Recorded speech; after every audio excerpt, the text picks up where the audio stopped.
Hello everyone, this is Hakaym and welcome back to some more World of Warships, and today we will be taking out the Tier 6 Russian destroyer or Soviet Union or whatever it is, the Ognevoi.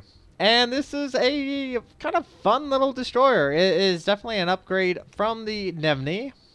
You still have the two guns. Detection is a little bit higher, but we'll get over that. We'll talk about it. Survivability, it has 15,500, armor of 13 to 16 millimeters, so very light little destroyer. Main guns, you have two 130 millimeters with a range of 12 kilometers. Not too bad. The fire chance is 8%, and speed's pretty good. Reload time's 5 seconds. Max dispersion is 98 meters. So not bad guns. Torpedoes are downright awful as usual.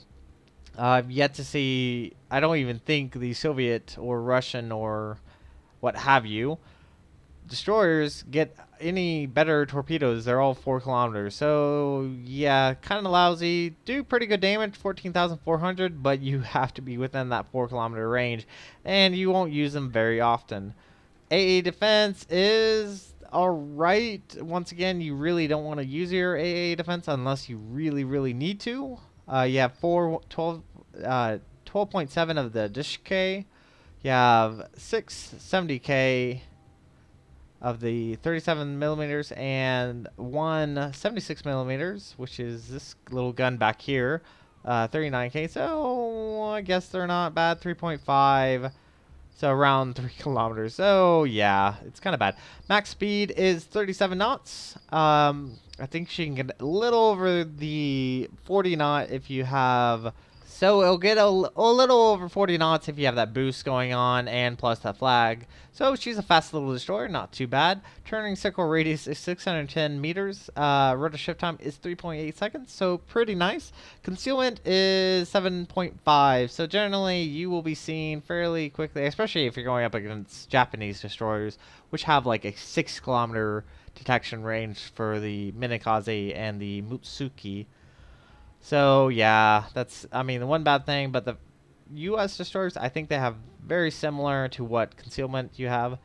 But yeah, she is fully upgraded, except for the torpedoes. Now, granted, you can go get these reload time increases, max damage increases, and speed increases. But like I said, you rarely use your torpedoes, and I did not think it was really worth spending that money on it. So yeah, I like the destroyer, and I am definitely looking forward to the Kiev. So I will see you guys in a replay. It is actually a replay that I've made before the update to 5.7. So it is with the 5.6.1 update. So do keep that in mind. But I hope you guys will enjoy this battle with me. See you guys there. Alright everyone, welcome back to a replay in the Ognevoi, and we are playing on straight. On our team we have a Independence, New York, Congo, Pensacola, Indianapolis, Miyoko, Kiev, Mahan, two Mitsuki, Ognevoi, and a Kamikaze R. On the enemy team there is a Independence, Nagato, Congo, Pensacola, York, Cleveland, Kirov, Mahan, Farragut, Mutsuki, Anshan, and a Minikaze. So yes, this is a very heavy destroyer game. There is, what, about 11 destroyers in this game. And I probably should point out that this is update 5.6.1. And this ship is brand spanking new. So new that my captain has not learned anything about it. So I have no captain skills at all.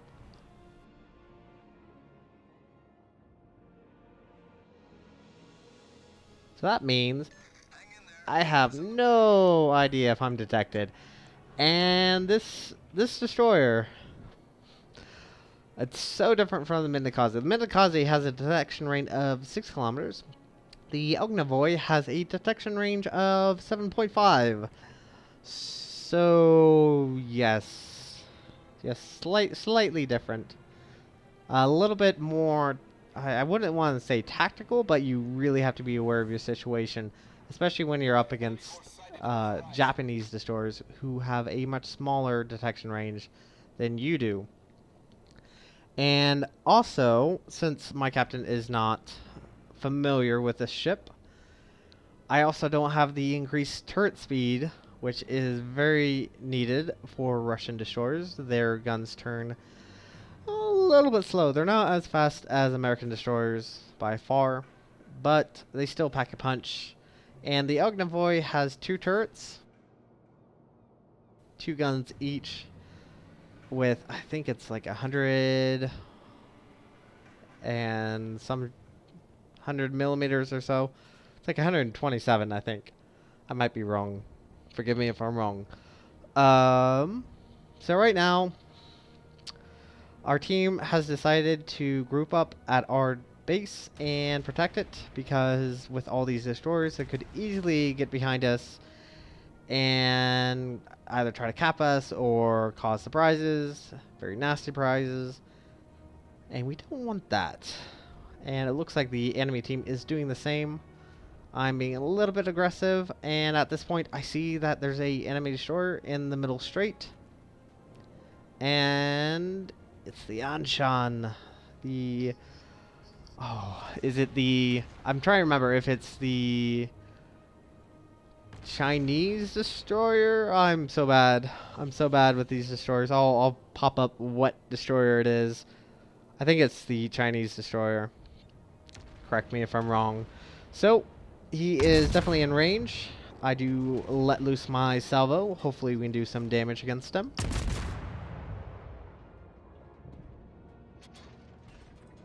And we also see, look how many destroyers are down in that strait. There are 4 destroyers that we can see. There's another destroyer that looks like it is moving towards our cap, trying to get behind. And oh, I really need to turn. Really need to turn. We took a hit from that Cleveland, knocked out our steering, and he wants our blood. But sounds like he's firing AP, so did not cause as much damage as it should. And I did pop my smoke, because yeah, that's a Cleveland and can be fairly deadly, but at the same time, getting citadeled by battleships kind of ends your day very quickly. You go down to Davy Jones soccer. So because of that smoke, we can't see anyone, but I did land a salvo on that destroyer. Got an incapacitation, which is very nice. Very nice indeed. Very nice indeed. And, ooh, that Pensacola wanted me. He just wants me for my bod. So, for whatever reason, I'm deciding to move west, and there's that Mahan. He's being really ballsy.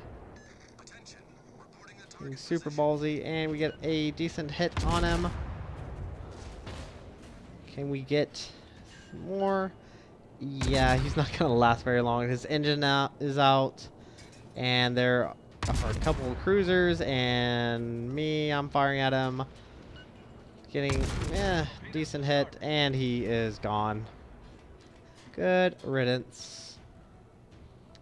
So, at this point, I am all the way at the very top of our base, thinking that oh, there's a Minakaze. And ooh, if he was not spotted, I probably would have taken torpedoes. Probably would have taken torpedoes and died. And this Minakaze is being extremely ballsy. He's holding on, trying not to use the smoke, but he finally decides to use the smoke. Knocked out his engine yet again, and he is slowing up. And we are actually getting fired at by another destroyer up north. Catch sight of him just for a second, and I really want to get rid of this guy. So I'm going to try to close in the distance, try to take him out. And at this point, since I'm so close, my torpedoes are a very real good option. And fired a wide spread, and now I'm firing a narrow spread, hoping to knock him out, hoping he'd stay put. And let's see if I'm successful in my attack. He fired his own torpedoes. And it looks like we were successful. Very nice. And all his torpedoes just missed. And it looks like our CV at the same time is actually trying to help us. It looks like they were trying to torp us, but I don't think it's going to be very successful. And, oh, yep, that was very nice. Thank you, CV. And our team is doing a really good job. We are very much working together. We are staying grouped together.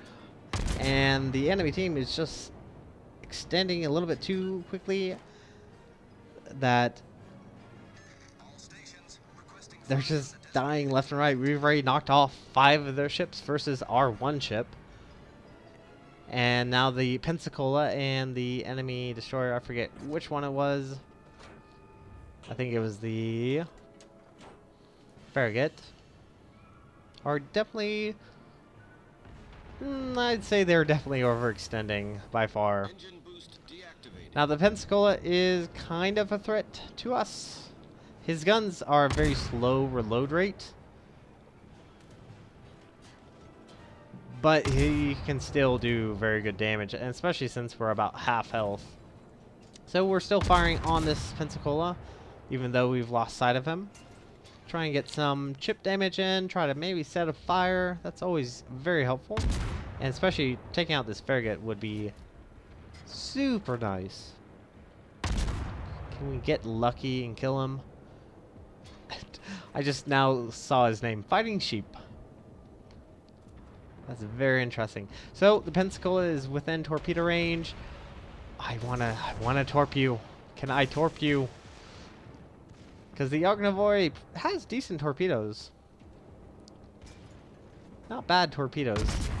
And I did switch to AP, and the Pensacola is no more. The Indianapolis stayed bow on and slaughtered him.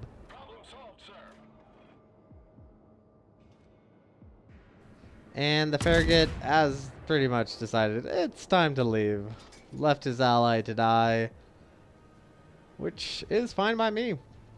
So, moving back towards Cap, I think we're going to win this fairly easy, fairly hands down. Now I think it's actually a good time to probably press the advantage and push towards their base, if all possible. Now we do need to be aware there is the enemy, I think it was a Mutsuki. Yes, it was an enemy. Mutsuki is still around, and it could be anywhere. Now we know the last location was in the middle of the straits, and he could either have gone around, or he could still be up north. And I'm gonna bet he's probably still up north, probably hiding. But I don't think he's gonna last very much longer. So all the destroyers and a cruiser are all moving up north, and that Farragut is just gonna have a really bad day. He has the Indianapolis. I think it was the Mahan. Yep, the friendly Mahan right after him. I don't think he's gonna last for very much longer. Fairly low on health, only... Oh, yep, he just died. Poor guy. And I think I did pretty well, all considering my captain not having detection or anything like that.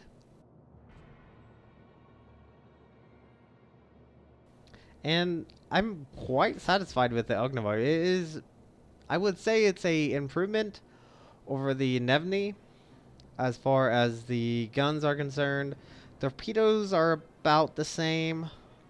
I think you get fewer torpedoes, but they do pretty good damage. So I'm fairly happy with the Ognevoi. But I am definitely looking forward to the Kirov. Kirov? Why? The Kiev. I meant the Kiev. The Kiev I'm looking forward to. I've seen videos from like Cat on Board, and seen videos of just how quickly he moves, and also Flamu is another guy I watch.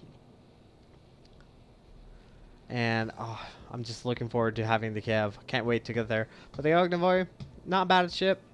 It does take some getting used to. So we are moving towards their cap. Gonna try to cap them. Kind of a silly thing, I know.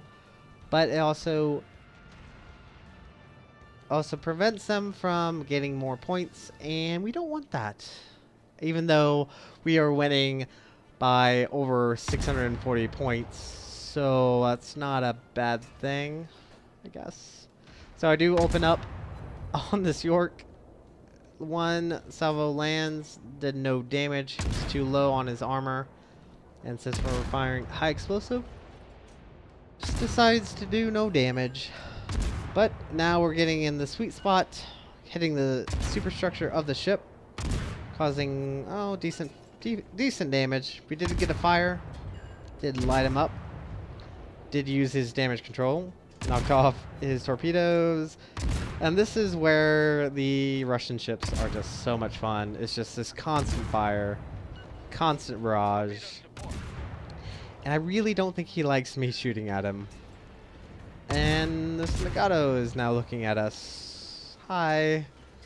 So I do decide to drop smoke because we are in secondary range of his ship. And we're just trying to get a fire. That's all we want is a fire. And I switch over to the York. Hopefully we can do some more damage. And the Independence. Poor carrier. I really feel bad for him. He's not going to survive for very much longer. And at this point, I probably should have switched over to armor piercing, because he's broadside to us, and probably could have got maybe a few citadels, but I think he's gonna die. Yep, to us. That is our second kill of the game. Kind of stole it from the other players, but that's that. And this York is just hating his life right now. So I think this is gonna be it for this video. We are gonna win due to killing him. And so yeah. I hope you guys enjoy this video. Hit the like and subscribe button. I appreciate it very much. You guys have a great day. Sai Jen.